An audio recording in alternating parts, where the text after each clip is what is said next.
Welcome to the Only Male Cruise Show, the podcast. I am the only Male Cruise. Be sure to hit the like button, share, subscribe, replay gang, leave a comment. You know I want to hear from you. Copyright disclaimer regarding fair use is in full effect. The views and opinions expressed in this show, you guessed it, they're all mine. Let's go to work.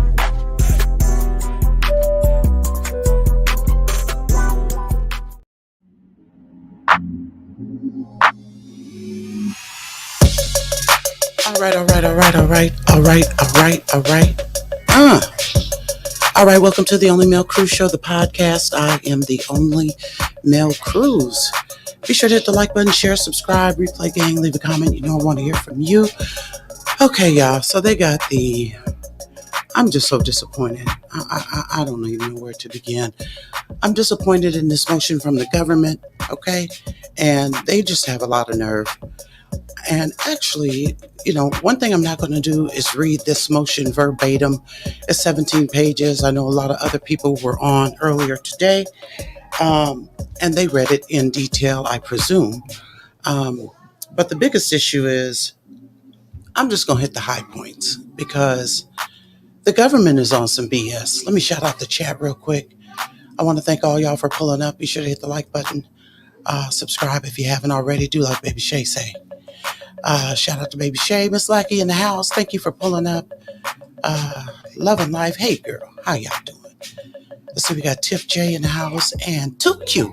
Girl, I love that name. Too Cute in the house. All right, y'all. So we're going to get right to it. Like I said, I'm just disappointed.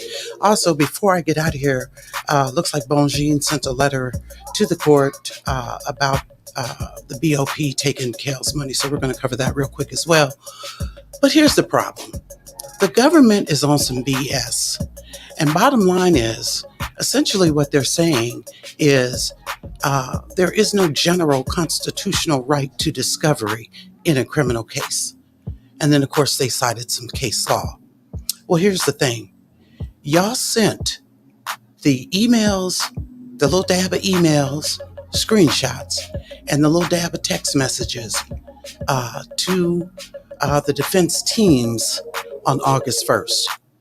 So what the government is trying to say essentially is, we sent y'all that, but there's no constitutional right that, y'all have to have this.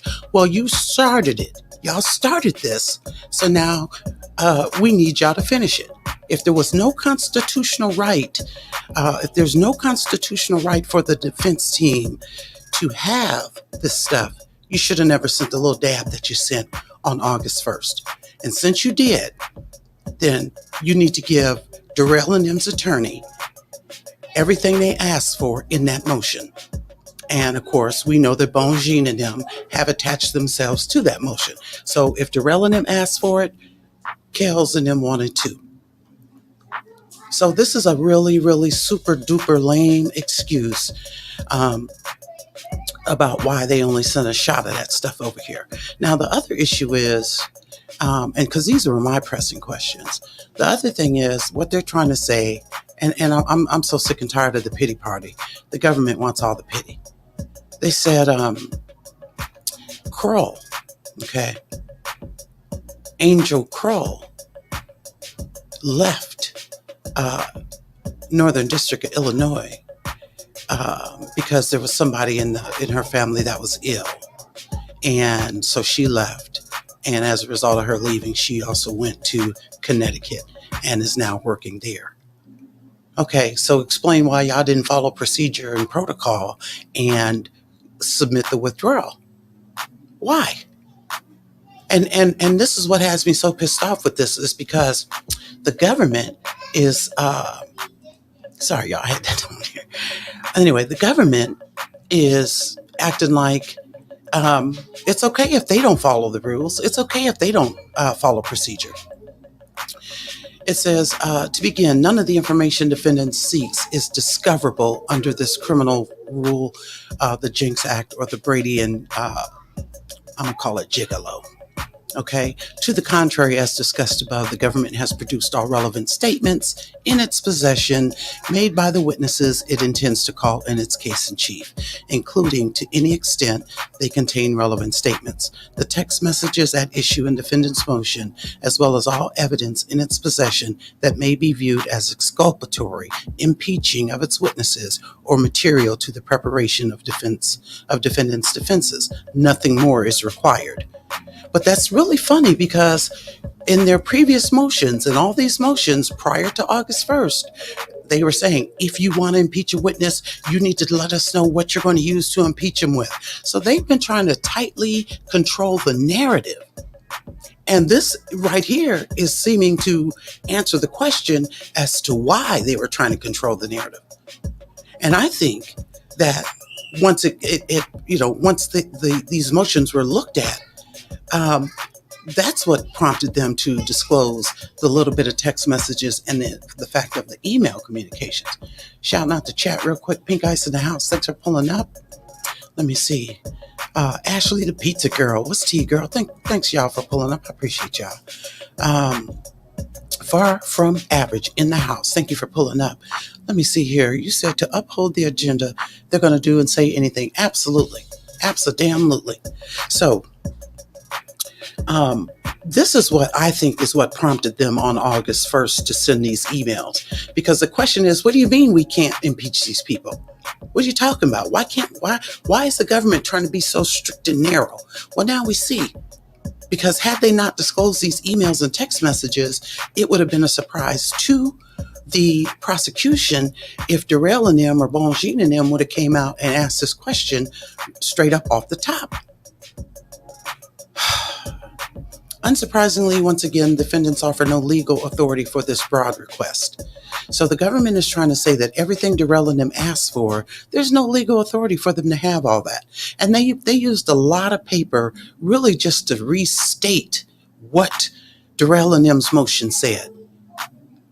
Now, they said, and this is the part that got me the most, they said that Homeland Security is the one that told them to use that covert email. Now, they put that into motion, but guess what they didn't say? They didn't say why Homeland Security told them to use that. And that pisses me off. Because if they were really trying to be upfront and forthright, they would have said, Homeland Security told us to use this email, this secret email, for this reason, that reason, and this reason. And then can we really even trust Homeland Security? Because they don't even know what's up with the tapes. So they're doing the least. The government is doing the least. Now it says here it says defendant's suggestion that AUSA Kroll's text communication with Minor One and her recording of Minor One's telephone number and her telephone contacts under the name Boss Baby were improper and equally baseless. This claim is equally baseless. Although there is no requirement that AUSAs or agents document every non-substantive contact that they have with potential witnesses, AUSA Kroll preserved all of her case-related text communications in screenshots, and all of them have been produced to defendants. So again, they're saying, we don't have to do that, but you did for all the other people that you contacted. And that's in the other video. It's in the other motion. It's listed in detail. Minor 4, Minor 5, wrote a letter, sent a this, da-da-da. You documented all that. But for some reason, you didn't document some juicy tidbits as it pertains to Minor 1. So if you did it with everybody else, why? If you did it with everybody else, why didn't you do it with Minor 1? So they need to be held more accountable because of what they didn't do. Well, we just didn't feel like it. What? We didn't have to do it, but you did it with everybody else? No. And Judge Harry needs to be like, y'all started this, y'all gonna finish it. Period, point blank. Sorry, I got my iPad down here. Anyway, they say, as for the term Boss Baby, or BB for short, there's nothing improper about AUSA Kroll's identifying minor one in her phone as Boss Baby, rather than using the victim's true name. Nor is there anything improper about AUSA Kroll's limited use of that nickname referring to her or communicating with minor one. Come on. Why did you do it, though? And the motion is asking you why. And y'all didn't respond to it. Y'all just coming back saying, well, we didn't have, there's nothing improper about it. Deal with it. This government is on some BS. Let me see.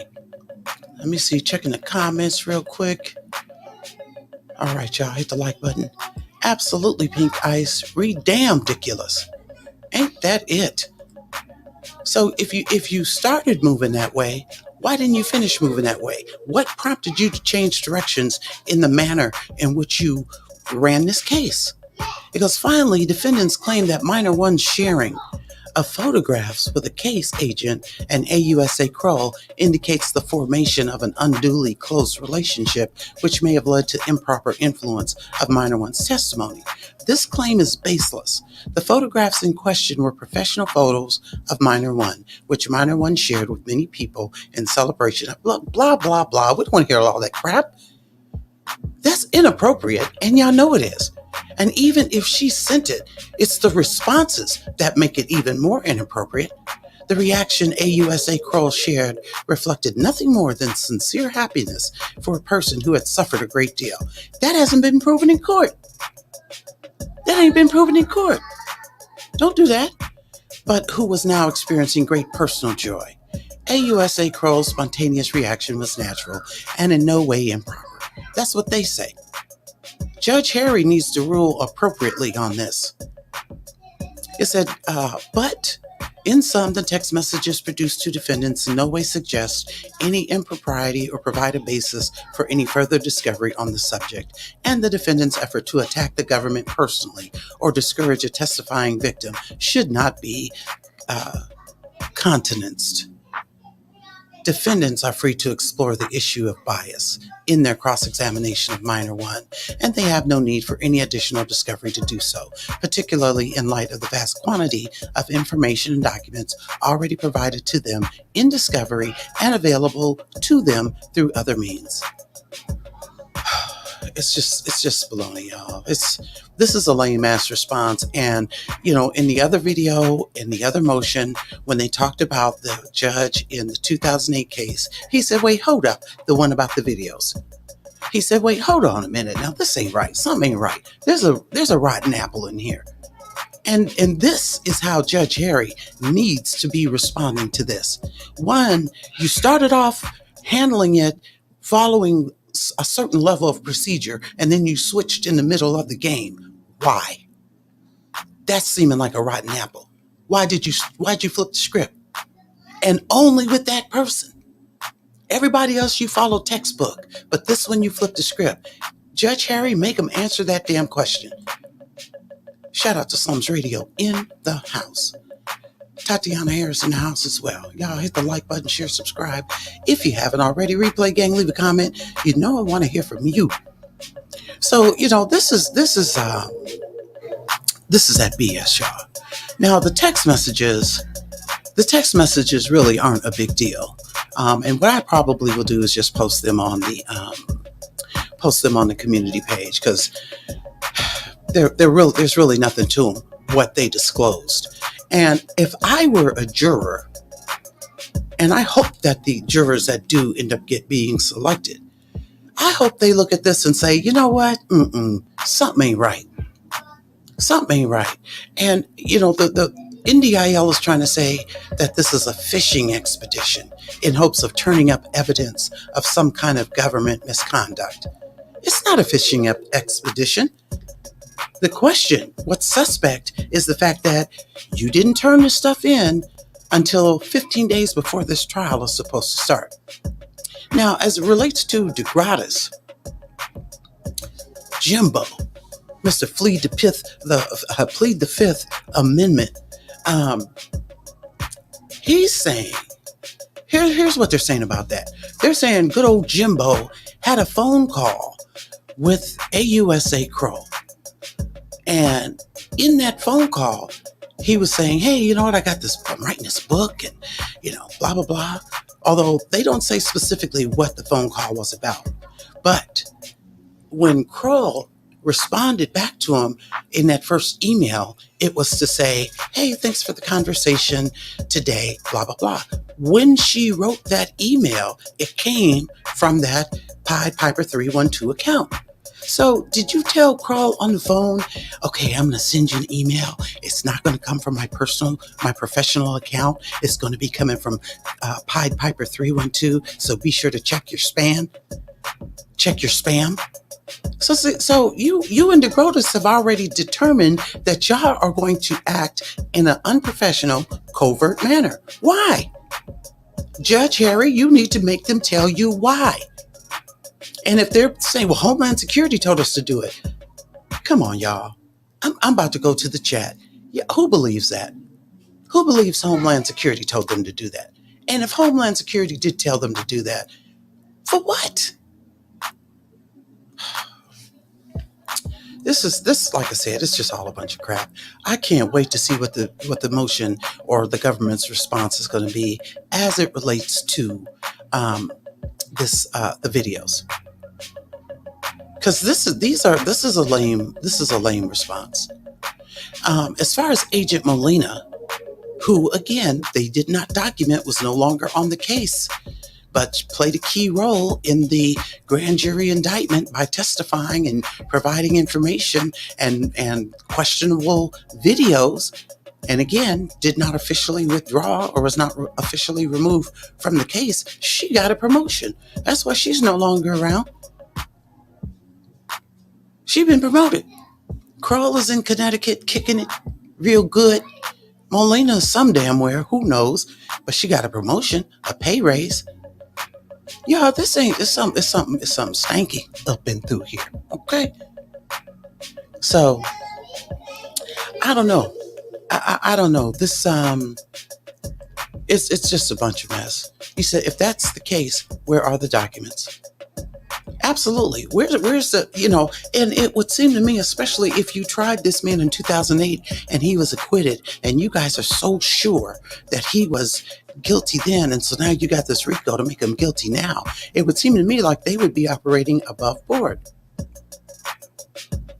It says, to the contrary, all of the defendants' requests rest on the faulty premise that the government's use of the private email account was deceptive or otherwise improper. As noted above, this email account was used for the limited purpose of receiving DeGrotus' book manuscript. None of the emails exchanged using the account were in any way deceptive. Kroll did not create the account or decide on the nicknames associated with it. She signed each of the messages she sent in her own name. DeGrotus was at all times fully aware that he was communicating with an AUSA assigned to the R. Kelly investigation. And does that sound like they've justified why they pulled this sneaky trick? So you put it in motion. Well, Homeland Security told us to do it. You don't say why. So now Darrell and them got to put in another motion and say, we need Homeland Security to tell us why. And why the use of those names? Because again, those sound very racially biased to me. Pied Piper 312. And in this book, and I'm trying to scroll in here because they're saying the reason why DeGrotus reached out. The first time he reached out was to say, hey, I'm writing a book. You want to find out? You want to know about it? I can send it to you if that will help you. Get out the way, DeGrotus. This ain't got nothing to do with you. You're trying to establish a relationship and hope that this is what it looks like to me. You're trying to establish a relationship with a professional on the case so you can get some juicy tidbits for your book that was published this year, released this year. So you trying to get some data. So Kroll should have said, look, get the hell out of here. You're impeding in an investigation. But she didn't do that. Then DeGrotus sent another email and said, hey, I just heard from a person who is, I'm trying to find this term, who is what they call him? Hold on just a minute. Let me scrolling up here real quick, y'all. said that this called this person oh, DeGrotus commented that the enabler. So it's a prominent enabler mentioned in DeGrotus' book. Now, I wonder who that is. I have no idea who that is. But a prominent enabler that's mentioned in DeGrotus' book. This is what he said in email. DeGrotus asked whether the book had been of any help and added that he had received a call a little bit ago from a prominent enabler mentioned in his book who was convinced he has become a target. DeGrotus commented that the enabler sounded very shook up and had reported that the investigation appeared to be moving fast. So here's my thing. If there was no back and forth communication between DeGrotus and any of the AUSAs, why is he all of a sudden saying, hey, just trying to follow up? I just heard from the prominent enabler in the book and he shook up. You trying to get some information? You interfering, impeding an investigation, DeGrotus? Why do you have this level of comfort to reach out to the Northern District of Illinois and holler at a prosecutor and say, hey, they're shook up. Can you tell me anything? Why would you think you could do that? And you're not even doing it on behalf of Sun Times. You're doing it about your book. So you're not going to tell me them 4 little emails that y'all claim y'all is all that y'all had, which according to DeGrotus in the Sun Times said he never heard back from anybody. So this story ain't right. And I hope that the jury sees it this way. And yet they need to answer these questions to a level of satisfaction. And this ain't it. Talking about the enabler sounded very shook up. So every time DeGrotus got a phone call, he's calling the government. DeGrotus, get the hell out of here with that. This email was April 30th, 2019. Your book came out this year, last month, or 2 months ago. You was trying to get information for your book. I wonder, did you? Or I wonder, did you give information that was to this AUSA? Anyway, does anybody have any idea who this enabler could be? Now, let me see what you're talking about here. Ashley says she got that job from this case. I smell a payoff. Girl, ain't that it? If that's the case, where are the documents? Yeah, it's too much. It's too much. And it's not true. This stuff is not adding up. Although the 2 emails sent by AUSA Kroll reflected the name of the sender as Demetrius Slovaneski, both were signed using Kroll's true name, Angel. It's fishy. It's fishy. Let me see here. Check these quick notes. None of the members of the current prosecution team were assigned to this case when the email account used to communicate with DeGrotus was created. The current team members first learned of the above emails as a result of the government's review of Homeland Security investigation correspondence records for potential disclosure to the defendants in advance of the trial. When?